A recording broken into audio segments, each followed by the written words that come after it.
Hello friends, मैं हिमांशु थापा एक बार फिर से आपका स्वागत करता हूं पीडब्ल्यू यूपीएससी वाला पे। और यहां पर जो सिलसिला है कि हर संडे को हम लोग वीकली एनवायरनमेंट से रिलेटेड जो इंपॉर्टेंट न्यूज है उसको कवर करेंगे। तो आज आपके लिए 3 न्यूज हैं, लेकिन फर्स्ट ऑफ ऑल आज है 1 जनवरी 2023 और आपका मैं इस नए साल में स्वागत करता हूं। A very happy new year to all of you. और आप लोग सभी लोग इस साल सफल हो, जितनी भी आप लोग के एस्पिरेशंस है, आकांक्षाएं हैं, वो सभी पूरी हों। तो हम लोग अभी स्टार्ट करते हैं अपनी पहली न्यूज को। और ये न्यूज जो है, ये न्यूज है एनजीटी से रिलेटेड, नेशनल ग्रीन ट्राइब्यूनल से रिलेटेड। जो नेशनल ग्रीन ट्राइब्यूनल है उसने कहा है change in environmental impact assessment process can't be sustain. ठीक है, ये चीज बोली है किसने? नेशनल ग्रीन ट्राइब्यूनल ने। तो वाई इन न्यूज, क्यों है न्यूज में, देख लेते हैं हम लोग। The National Green Tribunal in an order said that A 2018 notification, 2018 का नोटिफिकेशन है, बाय द यूनियन गवर्नमेंट ने giving powers to the local bodies for appraisal of environmental impact assessment for some classes of construction projects will result in diluting the existing mechanism and can not thus be sustain. तो यहां पर बोला गया है कि जो union government है, union government ने कुछ पावर्स दे दी हैं लोकल अथॉरिटीज को, जो कि कंस्ट्रक्शन प्रोजेक्ट चल रहे हैं उनको मंजूरी बेसिकली दे दी जाएगी। ठीक है, और इससे होगा क्या? इससे जो एनवायरमेंटल इंपैक्ट असेसमेंट है वो हमारा डाइल्यूट हो जाएगा, कमजोर पड़ जाएगा। Previously, in the year 2018, there was a notification. The ministry had given the powers to local bodies instead of state environmental impact assessment authorities to do environmental impact assessment of. तो यहां पर ये क्या बोल रहा है कि जो 2018 था, 2018 में मिनिस्ट्री जो थी, the ministry has given the powers to local bodies. ठीक है, जबकि इंस्टेड ऑफ किसको? State environmental impact assessment authorities को नहीं दी गई पावर, लोकल बॉडीज को पावर दी गई। ठीक है, तो यहां पर कहा गया है कि इससे होगा क्या? इससे होगा क्या कि कंस्ट्रक्शन प्रोजेक्ट्स जो हैं, कंस्ट्रक्शन प्रोजेक्ट्स मतलब कि आपका built up area between 20,000 square kilometre to 50,000 square kilometre, इनके बारे में एनवायरमेंटल इंपैक्ट असेसमेंट करना है। जो कंस्ट्रक्शन प्रोजेक्ट्स इतने बड़े एरियाज को कवर करते हैं। दूसरा किसको आपको एनवायरमेंटल इंपैक्ट असेसमेंट करना है? तो इंडस्ट्रियल शेड्स हो गए, आपके एजुकेशनल इंस्टीट्यूशंस हो गए, हॉस्पिटल्स हो गए, हॉस्टल्स फॉर एजुकेशनल इंस्टीट्यूशन हो गए, जिनका बिल्डअप एरिया अगेन 20,000 से लेके यहां पर 1,50,000 स्क्वायर किलोमीटर है। तो यहां पर जो इनको एनवायरमेंटल इंपैक्ट करना था असेसमेंट, वो इसके लिए करना था। तो इसलिए ये न्यूज में रहा है। अब यहां पर इशू क्या है? इशू ये है कि NGT has now given the decision that such changes will result in diluting the mechanism of environmental impact assessment by state environmental impact assessment authorities, जिसको बोलते हैं हम SEIAA, एंड दस कैन नॉट बी सस्टेन। ये आपका main मुद्दा है, ये मेन मुद्दा है। तो यहां पर आगे हम लोग देखते हैं इसके बारे में। बेटर एक्सपर्टाइज के बारे में समझिए आप थोड़ा सा इशू में कि as per the notification environmental impact assessment appraisal for these projects would be done by local bodies such as municipalities, development authorities, district panchayat instead of the state environmental impact assessment authorities. तो ये सरकार ने जो है, सरकार ने क्या करा? उन्होंने ये जो पावर जिसको मिलनी चाहिए थी उसको पावर नहीं मिली, state environmental impact assessment authorities को नहीं मिली, बल्कि लोकल बॉडीज को, जैसे आपकी म्युनिसिपैलिटीज हो गई है ना, या डेवलपमेंट अथॉरिटीज होती हैं, उनको मिल गई यहां पर power. The SEIAA is considered to have better expertise with such matters, and a petition filed at the NGT argued that the new system as per the 2018 notification would render the EIA futile। मतलब कि कोई फायदा नहीं होगा अगर आप यहां local body से करा रहे। भाई एक्सपर्टीज किसके पास है? जो कर रहे हैं वो काम तो state environmental impact assessment authority से आप काम करवाइए, लेकिन आपने लोकल बॉडीज को कर रखा है। तो इससे क्या होगा? इससे दिक्कत आएगी। अब आपको यहां पर देखना है कि व्हाट इज EIA। ठीक है, तो होता क्या है? इसको बोलते हैं एनवायरमेंटल इंपैक्ट असेसमेंट या EIA।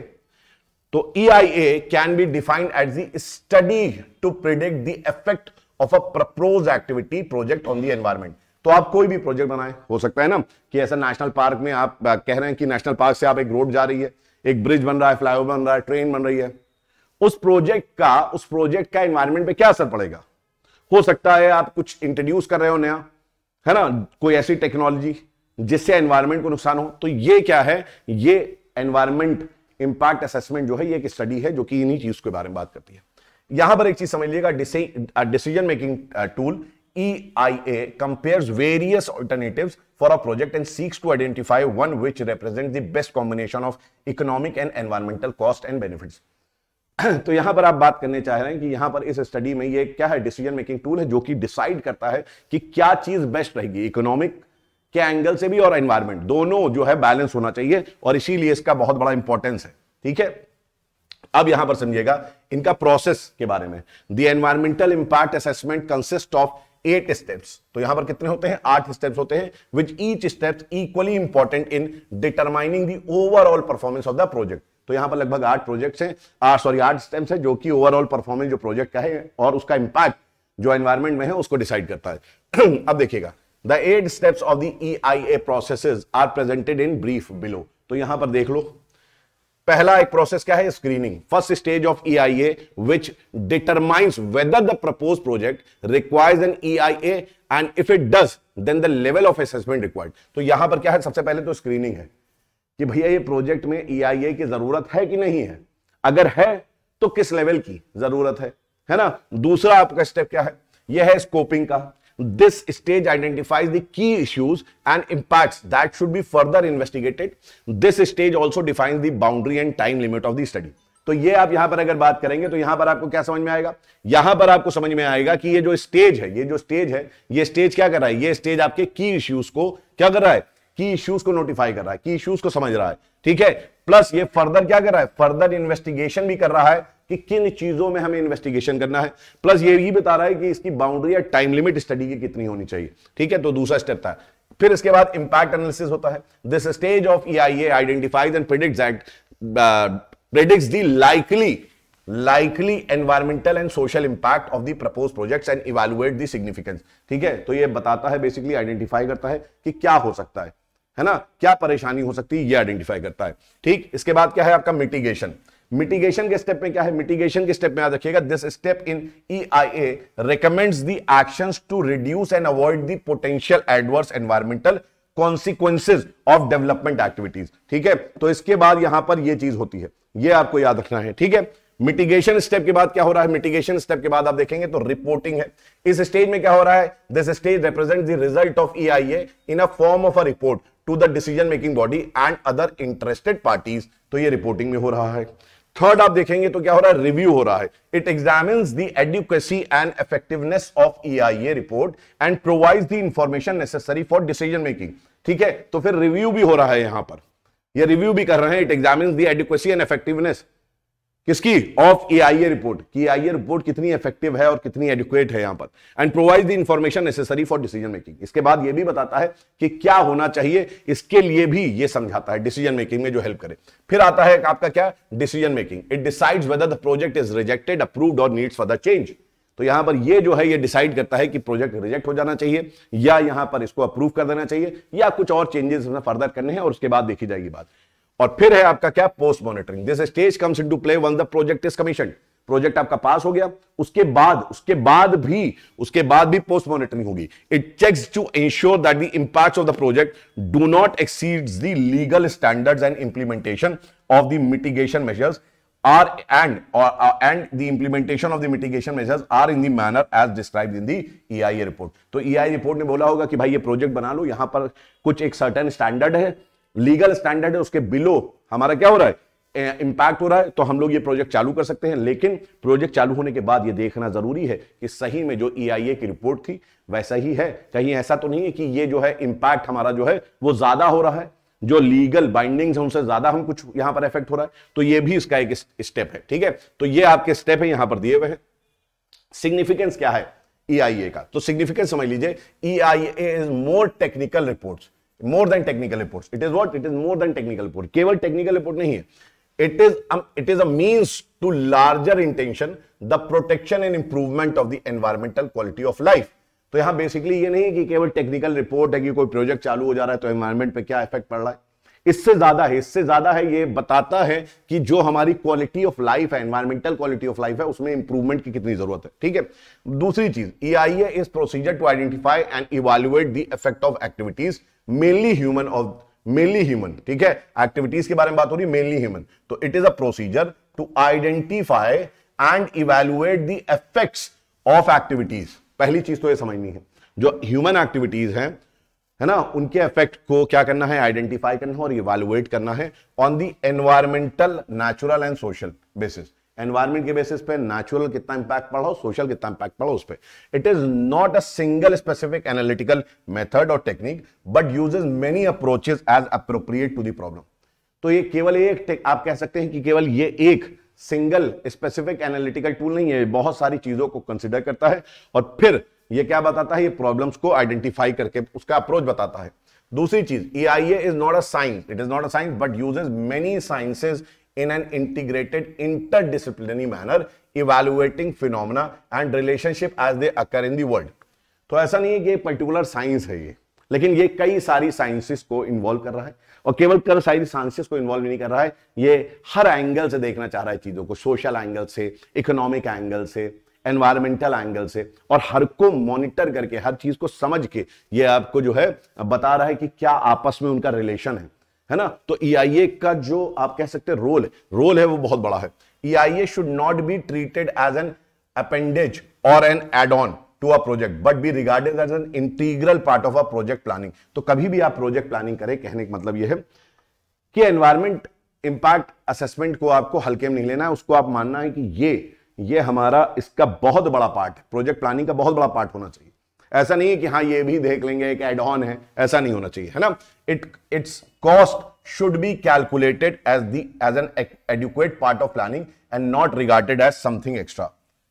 तो इसको आपको एक्स्ट्रा नहीं मानना है। ये क्या है, ये तो आप जब प्लानिंग कर रहे हैं तो एनवायरमेंटल इंपैक्ट असेस करके आपको उसकी कॉस्टिंग करनी है, ठीक है। इसको ये नहीं सोचना है कि ये बहुत इंपॉर्टेंट चीज नहीं, बाद में इसको एक्स्ट्रा की तरह हम लोग ऐड करेंगे।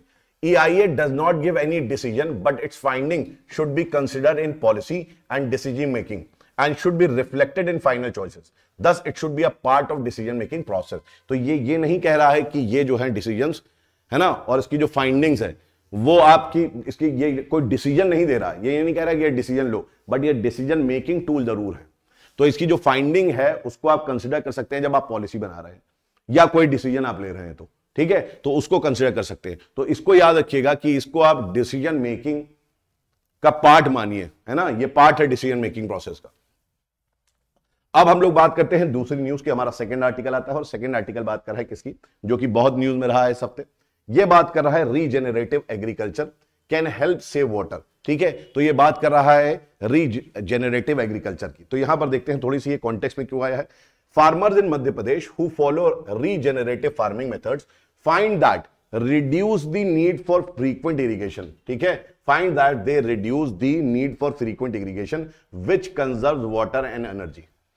तो यहां पर जो है फार्मर्स मध्य प्रदेश के हैं, उन लोग जो फॉलो कर रहे हैं रीजेनरेटिव फार्मिंग, उन्होंने देखा क्या कि उनको जो फ्रीक्वेंट इरिगेशन की जरूरत पड़ती थी, आवश्यकता पड़ती थी, नीड पड़ती थी, अब वो कम हो गई है, इतनी नहीं पड़ती है। क्यों? क्योंकि आप रीजेनरेटिव फार्मिंग यूज कर रहे हैं, है ना, विच कंजर्व्स वाटर एंड एनर्जी। जो ऑब्वियस सी बात है, आपकी बिजली को बचा रहा है, एनर्जी को बचा रहा है, और ऑब्वियस सी बात है आपके वाटर को भी बचा रहा है, ठीक है। यहां पर देखिएगा, तो यहां पर आपको समझना है क्या, regenerative agriculture can help save water, heading यही है। तो सबसे पहले क्या है regenerative agriculture?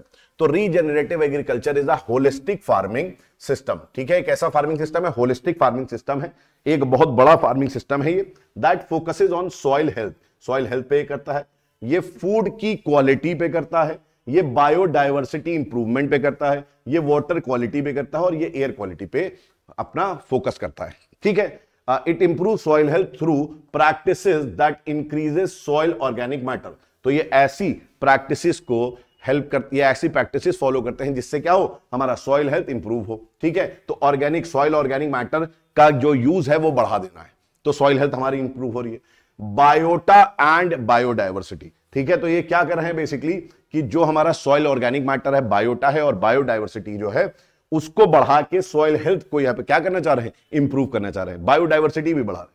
It also aims at enhancing water holding capacity and carbon sequestration। तो कार्बन को भी आप क्या कर रहे हैं, सिक्वेस्ट्रेशन कर रहे हैं, मतलब कि कार्बन को भी आप कार्बन सिंक की तरह भी यूज करना चाह रहे हैं। Regenerative agriculture build soils health, supports biodiversity and returns carbon and nutrition to the soil. क्योंकि आप क्या कर रहे हैं, कार्बन कैप्चर कर रहे हैं, तो ऑब्वियस बात है कार्बन भी आपके सॉइल में आ रहा है और अदर न्यूट्रिएंट्स भी आ रहे हैं। Biodiversity is the prime driver of soil carbon sequestration and other ecosystem benefits. ठीक है, तो बायोडायवर्सिटी जो है ये प्राइम ड्राइवर है forward of soil carbon sequestration. तो सॉइल आप जानते हैं सॉइल बहुत ज्यादा कार्बन कैप्चर करता है ना, अगर आप सही से उसका उपयोग करें तो वही चीज यहां पर करना चाह रहे हैं। Soil organic carbon and soil organic matter are vital for plant growth, हम सब जानते हैं। It facilitates soil aggregation, water infiltration, retention and nutrition cycle. ठीक है, तो यहां पर याद रखिएगा जब हम बात करते हैं रीजेनरेटिव एग्रीकल्चर की, तो ये फैसिलिटेट क्या कर रहा है, सॉइल एग्रीगेशन को, वाटर इन्फिल्ट्रेट कर रहा है ये, ठीक है, रिटेंशन, वाटर रिटेंशन भी है, और न्यूट्रिएंट साइकिल को भी ये मेंटेन कर रहा है। ठीक है, इसके साथ साथ अगर हम बात करें इसकी नीड क्यों है, इस सिस्टम की नीड क्यों है, the current intensive agriculture system had led to soil degradation and constant losses. तो ऑब्वियस बात है जो हम फॉलो कर रहे हैं उससे सॉइल की हेल्थ बहुत खराब हो रही है, जो हम लोग सिस्टम फॉलो कर रहे हैं एग्रीकल्चर का उससे, जिसको हम इंटेंसिव एग्रीकल्चर बोलते हैं। there may not be enough soil to feed the world in the next 50 years according to international scientists। 50 साल में भाई साहब भुखमरी हो जाएगी। ठीक है, ये बता रहा है। Soil fertility and biodiversity are decreasing across the globe. तो ऐसा नहीं कि केवल भारत में, इंडिया में ऐसा हो रहा है, पूरे वर्ल्ड में सॉइल फर्टिलिटी जो है वो क्या हो रही है, डिक्रीज हो रही है। It is necessary to regenerate soil on more than 4 billion acres of cultivational farmland to feed the world, keep global warming below 2 degrees and 2 degree Celsius and stop biodiversity loss। तो यहां पर देख रहे हो कितनी इंपॉर्टेंट चीज कह रहा है। ये बात किस चीज की कर रहा है, ये कह रहा है सॉइल तो आपको अच्छा मेंटेन रखना ही है, प्लस आपको सॉइल से कार्बन कैप्चर करना है जिससे ग्लोबल वार्मिंग मेंटेन होगी, क्योंकि कार्बन जो एटमॉस्फेयर में है वो सॉइल के अंदर आ जाएगा। प्लस आप बायोडाइवर्सिटी को भी क्या करना है, आपको इंक्रीज करना है, जो कि बहुत खतरे में है। ठीक है, अब यहां पर regenerative agriculture adheres to the following principles। कुछ फॉलोइंग प्रिंसिपल्स हैं। क्या प्रिंसिपल्स हैं इनके, minimise soil distribution through conservation tillage. तो यहां पर क्या करना है, यहां पर जो जुताई होती है जिसको टिलेज हम बोलते हैं वो कम करना है। ठीक है, तो सॉइल हमारा जो है डिस्टर्ब नहीं होगा।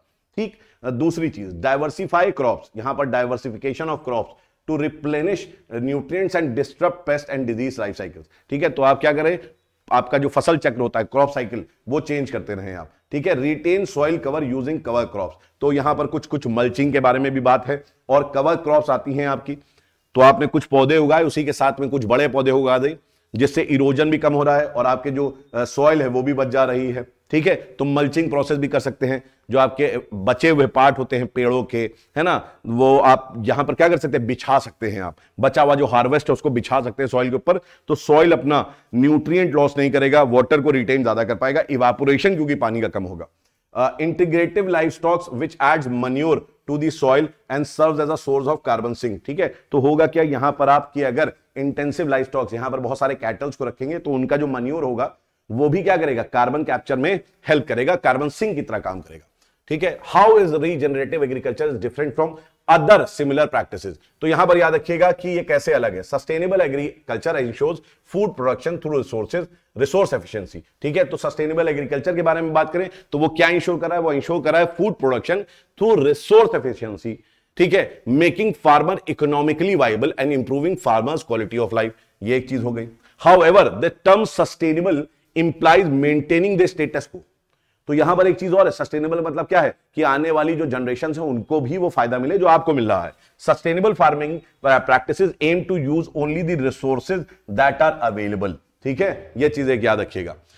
एग्रो इकोलॉजी फार्मिंग क्या है, एग्रो इकोलॉजी फार्मिंग शेयर्स, यहां पर कॉमनैलिटीज होती हैं, बहुत सारे कॉमनैलिटीज होती हैं विद सस्टेनेबल एग्रीकल्चर। तो ये एग्रो इकोलॉजी काफी कुछ मिलता जुलता है सस्टेनेबल एग्रीकल्चर से। It is the holistic approach that enables interaction between plants, animals and humans and the environment। ठीक है, तो यहां पर एक इंटरेक्शन है, यहां पर जहां पर प्लांट्स भी हैं, एनिमल्स भी हैं, मानव भी है, और पर्यावरण हमारा हमारे मनुष्य के साथ साथ एनवायरमेंट भी है। It brings equity to food system by offering people a choice over both production and consumption. ठीक है, तो ये भी चीज आपके हैं यहां पर कि it brings what, it brings equity to the food system. तो फूड सिस्टम में इक्विटी लाने का यहां पर आप कह सकते हैं ये प्रयास है एग्रो इकोलॉजी के बारे में। ठीक है, कंजर्वेशन एग्रीकल्चर क्या होता है, it support sustainable land management. तो यहां पर ये करता है सस्टेनेबल लैंड मैनेजमेंट, लैंड को कैसे मैनेज करें, सस्टेनेबल लैंड मैनेज कैसे हो, वो कंजर्वेशन एग्रीकल्चर बात करता है। Environmental protection and climate change adaptation and mitigation, इसके बारे में भी बात करता है कि सस्टेनेबल क्या हो, सस्टेनेबल आपका लैंड मैनेजमेंट हो, एनवायरमेंटल प्रोटेक्शन हो, क्लाइमेट चेंज अडैप्टेशन हो, मिटिगेशन हो, इसको सपोर्ट कर रहा है क्या हमारा कंजर्वेशन एग्रीकल्चर कर रहा है। It is up to 20 to 50% less labour intensive and contributes to reducing green house gases emission through lower energy inputs and improve nutrient use efficiency. तो यहां पर ऑब्वियसली बात है कि बिजली का है ना, एनर्जी का यूज कम होगा तो ग्रीन हाउस गैस जो है वो हमारी कम होगी। तो 20 to 50% ग्रीन हाउस गैस को जो है कंजर्वेशन एग्रीकल्चर से कम करते हैं। It also stabilises and protect soil from breaking down and releasing carbon into the atmosphere. तो ये भी इंश्योर करता है कि सॉइल हमारा ब्रेक डाउन ना करे, उसमें डिस्टर्बेंसेज ना हो, टिलेज ना हो, जिसकी वजह से फिर से कार्बन डाइऑक्साइड क्या हो हमारे एटमॉस्फेयर में पहुंच जाए। तो ये भी मैनेज करता है। Conservation agriculture is based on 3 principles. देख लीजिए, जैसे मैंने बताया, जीरो टिलेज, क्रॉप डाइवर्सिफिकेशन और क्रॉप रोटेशन। तो क्रॉप को रोटेट करना है आपको बार बार अलग अलग, क्रॉप डाइवर्सिफिकेशन की आप अलग अलग जगहों पे अलग अलग क्रॉप को लगाएं एक साथ, और जीरो टिलेज हो। इन 3 प्रिंसिपल्स पे काम करता है। रीजनरेटिव एग्रीकल्चर के बारे में अगर बात करें तो it is open as there can not be one size fits all approach to soil regeneration. ठीक है, तो ये कहता है क्या कि यार एक ही चीज नहीं हो सकती है, ये सारी चीजें जो हम लोग ने बात करी वो सारी चीजों को यहां पर इंक्लूड करना पड़ेगा, ये बात ये कह रहा है। It works on the premise that healthy soil are the foundation of regenerative agriculture. तो बेसिक इसका क्या है मोटिव, हेल्दी सॉइल का है, अच्छी मृदा हो, स्वस्थ मृदा हो, which in turn enables the symbiotic relation between plants and soil microorganisms living in the soil। तो यहां पर ये जो सबसे ज्यादा फोकस कर रहा है, किसके बारे में बात कर रहा है, symbiotic relation के बारे में बात कर रहा है, जैसे कि राइजोबियम का लेग्यूमिनस प्लांट के साथ होता है ना, ये बात वो कर रहा है।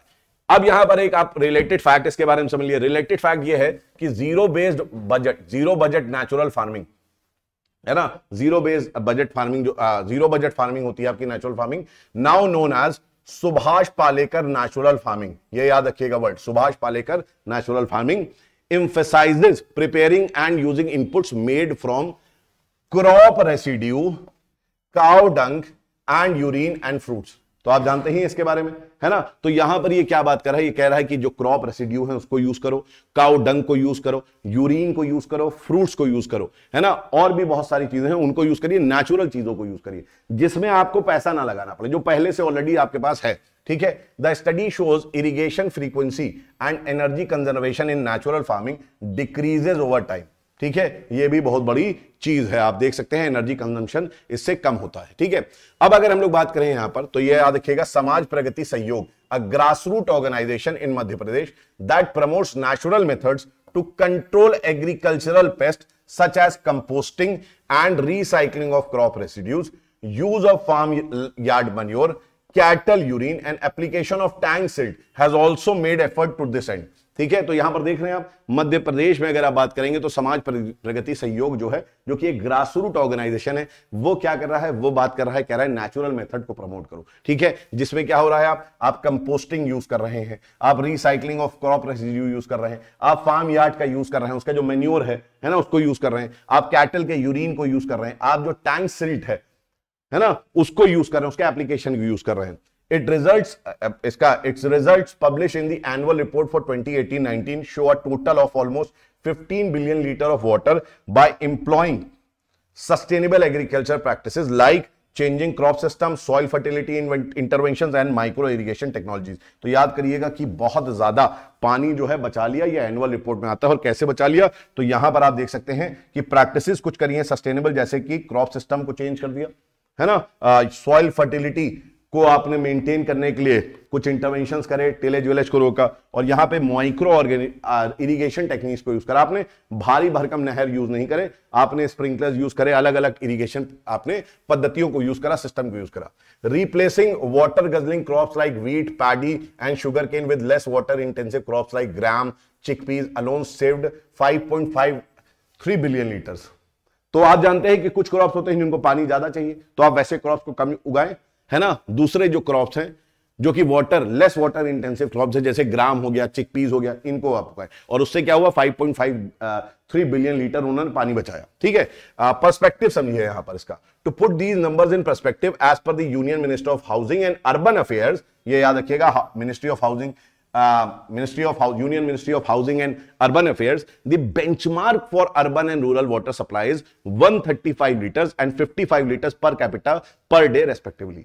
ठीक है, this means 15 billion liters of water helps more than 110 million urban and million rural people. तो इतना बड़ा काम इन लोगों ने करा है, बहुत बड़ा काम हुआ है। ठीक है, तो यहां पर देख सकते हैं प्रॉमिसिंग नंबर्स हैं, इसके बारे में डेटा दिया हुआ है यहां पर। ठीक है, तो ये आपकी जो थी, ये न्यूज थी आपकी बहुत इंपॉर्टेंट।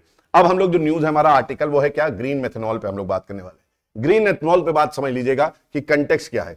तो आपका एनटीपीसी जो है, National Thermal Power Corporation, one of the India's largest power generation company, has signed a non binding, याद रखिएगा ये नॉन बाइंडिंग है, non binding memorandum of understanding MOU with Tecnimont, the Indian subsidiary of Maire Tecnimont group Italy. ठीक है, इन्होंने क्या करा है, एक एमओयू साइन करा है। एमओयू साइन किसके साथ करा है, तो यहां कंपनी याद रखिएगा टेक्नीमॉन्ट। तो टेक्नीमॉन्ट क्या है, मैरी टेक्नीमॉन्ट ग्रुप जो है इटली का, उसकी सब्सिडरी, इंडियन सब्सिडरी है, उसके साथ एक एमओयू साइन करा है। नॉन बाइंडिंग एमओयू है ये। The partners will jointly evaluate and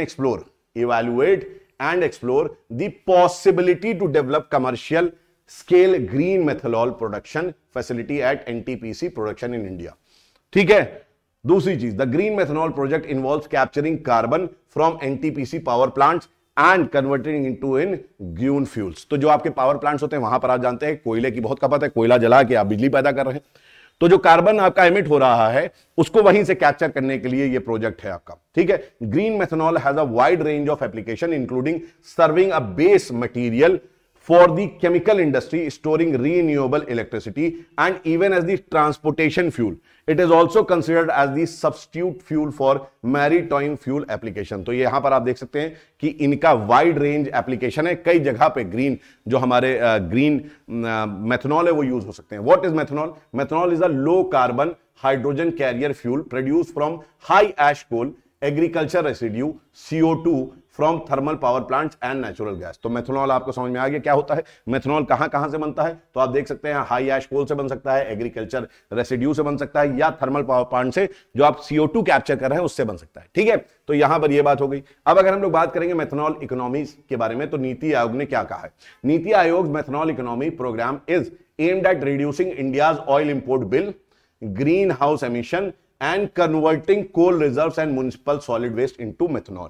तो यहां पर क्या बात है, नीति आयोग ने कहा पहली चीज तो भैया जो ऑयल इंपोर्ट बिल है उसको कम करना है, हमें मेथनॉल यूज करना है। दूसरी चीज क्या है, इससे ग्रीन हाउस गैस एमिशन भी कम होगा, वो भी उनका एम है। तो तीसरा, converting coal reserves and municipal solid waste into methanol. तो जो हमारे कोल रिजर्व्स हैं, है ना, और जो हमारे म्युनिसिपल सॉलिड वेस्ट होते हैं इनको मेथनॉल बनाना, मेथनॉल में कन्वर्ट करना। ठीक है, यहां पर although slightly lower in energy content then petrol and diesel, methanol can replace both these fuels in the transport sector, road, rail and marine. The energy sector, देखो अब एक चीज समझिएगा कि एनर्जी में तो ये कम होता है नॉर्मली, कोयले के मुकाबले ताकत नहीं है मेथनॉल में, एनर्जी में थोड़ा कम है, लेकिन तब भी ये रिप्लेस कर सकता है पेट्रोल को और डीजल को, पेट्रोल और डीजल को भी। मतलब कि ये आप समझ सकते हैं ट्रांसपोर्ट में यूज हो जाएगा, भले ही वो रोड हो, रेल हो, मरीन हो। इसके साथ साथ the energy sector comprising DG sets, boiler, process heating modules, tractors and commercial vehicles, यहां पर भी ये यूज हो जाएगा। ठीक है, एंड रिटेल कुकिंग जिसमें LPG आता है आपका, ठीक है, पार्शियली LPG को रिप्लेस कर सकता है, केरोसिन और वुड चारकोल को भी रिप्रेजेंट आपका रिप्लेस कर देगा। तो इतनी चीजों को ये रिप्लेस कर सकता है, एनर्जी की तरह हम मेथनॉल को यूज कर सकते हैं। Blending 15% methanol in gasoline can result in at least 15% reduction in the import of gasoline crude oil. तो अगर हम लोग 15% मेथनॉल अपने गैस में मिलाने लगे, पेट्रोल में मिलाने लगे, मतलब तो हमें 15% रिडक्शन हो जाएगा। कहां से, हमारा जो इंपोर्ट हम कर रहे हैं तेल को, क्रूड ऑयल को। ठीक है, वो बहुत बड़ा बिल है। तो ठीक है, in addition this would bring down green house gas emission. तो ऑब्वियसली बात है ग्रीन हाउस गैस एमिशन भी कम हो जाएगा क्योंकि मेथनॉल मिल जाएगा उसमें पेट्रोल में। ठीक है, प्लस कोयले की जगह आप इसको यूज कर रहे हैं।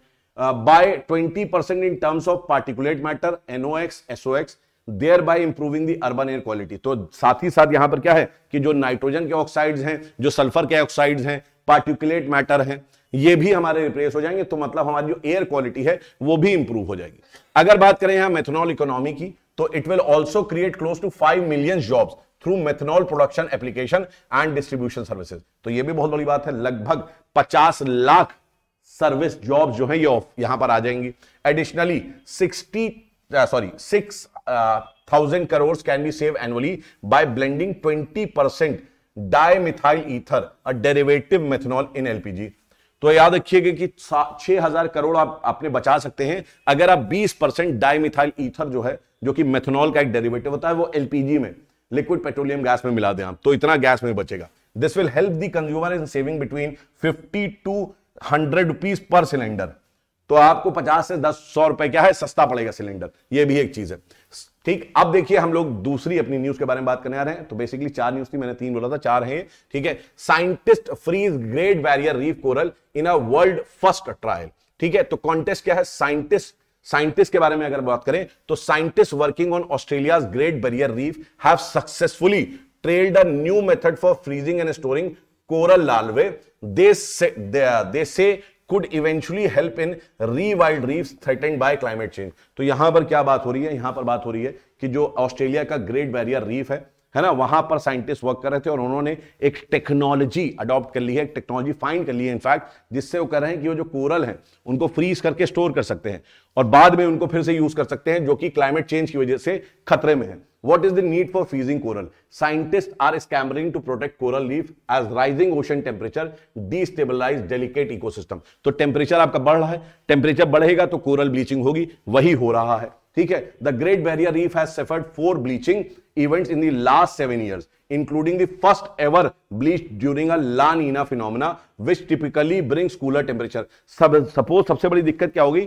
कि एल नीनो जो टेम्परेचर होता है, एल नीनो आता है तो टेम्परेचर ओशन वाटर का बढ़ता है, लेकिन ला नीना के आने के बावजूद भी जो पहला कोरल ब्लीचिंग हुआ वो आपका ला नीना के समय हुआ। इसका मतलब आप समझ रहे हैं कि टेम्परेचर कितना ज्यादा इंपॉर्टेंट है और ओशन टेम्परेचर ग्लोबल वार्मिंग की वजह से बढ़ रहा है। तो ये एक बहुत बड़ी समस्या आ रही है। What are coral reefs? आप जानते हैं कोरल रीफ्स क्या होते हैं? Coral reefs are large under water structure composed of the skeleton of colonial marine invertebrate called coral। ठीक है, इसको पॉलिप्स भी कहते हैं हम। तो पॉलिप्स के ऊपर जो शेल होता है, जो कवच होता है, वही कहलाता है क्या हमारा, वही कहलाता है, उसी से हमारा स्ट्रक्चर बनता है जिसको हम कोरल रीफ बोलते हैं, है ना, जो कि लाइमस्टोन आपका कैल्शियम कार्बोनेट से बना होता है। The coral species that build reefs are known as, यहां पर लिखा हुआ है हर्माटाइपिक और hard corals because they extract calcium carbonate from sea water to create a hard durable exoskeleton that protects their soft sac like bodies. तो होता क्या है बेसिकली, जो हर्माटाइपिक आपके ऑर्गेनिजम्स होते हैं वो जो ओशन वाटर है, ओशन वाटर से कैल्शियम कार्बोनेट को खींच लेते हैं, अपना शेल को बनाते हैं। ठीक है, और फिर ये मर जाते हैं और शेल बचा रह जाता है, जो शेल जो कि बहुत हार्ड होता है। ठीक है, other species of coral that are not involve in reef building are known as soft coral. तो याद रखिएगा, जो आपका बिल्ड करते हैं उनको हार्ड कोरल बोलते हैं, हर्माटाइपिक, जो बिल्ड नहीं करते उनको सॉफ्ट कोरल बोलते हैं। ठीक है, each individual coral is refers to as a polyp. ठीक है, अगर हम इंडिविजुअल के बारे में बात करें तो इनको हम क्या बोलते हैं, पॉलिप बोलते हैं। पॉलिप है ऑर्गेनिज्म। ठीक, coral polyps live on the calcium carbonate exoskeleton of their ancestors, adding their own exoskeleton to the existing coral structure। तो मैंने आपको बताया था ये चीज कि क्या होता है कि कोरल जो होते हैं वो अपनी कवच बनाते हैं और ये कवच से हार्ड स्ट्रक्चर बन जाता है कोरल रीफ, और इसी में नए पॉलिप्स फिर से आते हैं और नए पॉलिप्स फिर से क्या बनाते हैं, अपना स्ट्रक्चर बनाते हैं। ठीक है, ये चीज आपको समझनी है। As the centuries pass the coral reefs gradually one tiny exoskeleton at a time. ठीक है, तो ये याद रखिएगा कि धीरे धीरे आपका ये डेवलप होता जाता है और एक मैसिव फीचर आपका मरीन एनवायरनमेंट में आ जाता बन जाता है। ये बहुत धीरा प्रोसेस है लेकिन बहुत बड़ा प्रोसेस बन जाता है। Corals are found all over the world's ocean. The largest of these coral reefs are the Great Barrier Reef in Australia. It is more than 1500 miles long। ठीक है, तो ऑस्ट्रेलिया का ग्रेट बैरियर रीफ जो है वो बहुत बड़ा है। अब एक आपकी यहां पर एक चीज आपको समझनी पड़ेगी, वो क्या समझना है, क्रायोमेश, है ना। Cryogenically frozen coral can be store later and reintroduce to the wild, but the current process requires sophisticated equipment including lasers, but cryomesh can be manufactured cheaply and better preserve corals। तो यहां पर बात आ रही है किसकी, क्रायोमेश के बारे में बात आ रही है। क्वेश्चन आएगा व्हाट इज क्रायोमेश। तो क्रायोमेश जो है, क्रायोमेश वो इक्विपमेंट है जो कि कोरल को बहुत अच्छी तरीके से प्रिजर्व कर सकता है और ये बहुत चीपली मैन्युफैक्चर्ड हो सकता है। ठीक है, तो ये चीज आपको समझनी है। In a December lab trial the world's first Great barrier reef coral scientist use the cryomesh to freeze coral larvae at the Australian Institute of Marine Sciences. ठीक है, तो दिसंबर में लैब ट्रायल हुआ, क्रायोमेश को यूज करा गया और कोरल को प्रिजर्व करने की कोशिश करी गई। मेश टेक्नोलॉजी होता क्या है, क्रायो मैश में मेश टेक्नोलॉजी क्या है? Mesh technology which will help store coral larvae at -196 degree centigrade was devised by a team from the University of Minnesota's College of Science and Engineering। तो यहां पर ये जो है 196 डिग्री सेंटीग्रेड माइनस में है, वहां पर कोरल को क्या करेगा, कोरल को ये स्टोर कर लेगा। ये मेश टेक्नोलॉजी है। This new method could eventually help rewild reefs threatened by climate change. तो जो आपका ग्लोबल टेम्परेचर बढ़ रहा है उससे जो थ्रेटन हो रहा है उससे ये बचा सकता है क्रायोमेश। बहुत बढ़िया टेक्नोलॉजी है। This technology that we have got will allow us to do that at a scale that can actually help to support some of the aquaculture and restoration intervention. ठीक है, तो ये आज की न्यूज थी दोस्तों, आपके लिए बहुत इंपॉर्टेंट आर्टिकल्स थे। आप इनको बहुत आराम से देखिए, पढ़िए और इसके नोट्स जरूर बनाइए। तो आज के लिए इतना ही, फिर मिलते हैं नेक्स्ट वीक अपने इसी आर्टिकल्स, इन्हीं एनवायरमेंट के आर्टिकल्स के साथ। Thank you, take care, bye bye.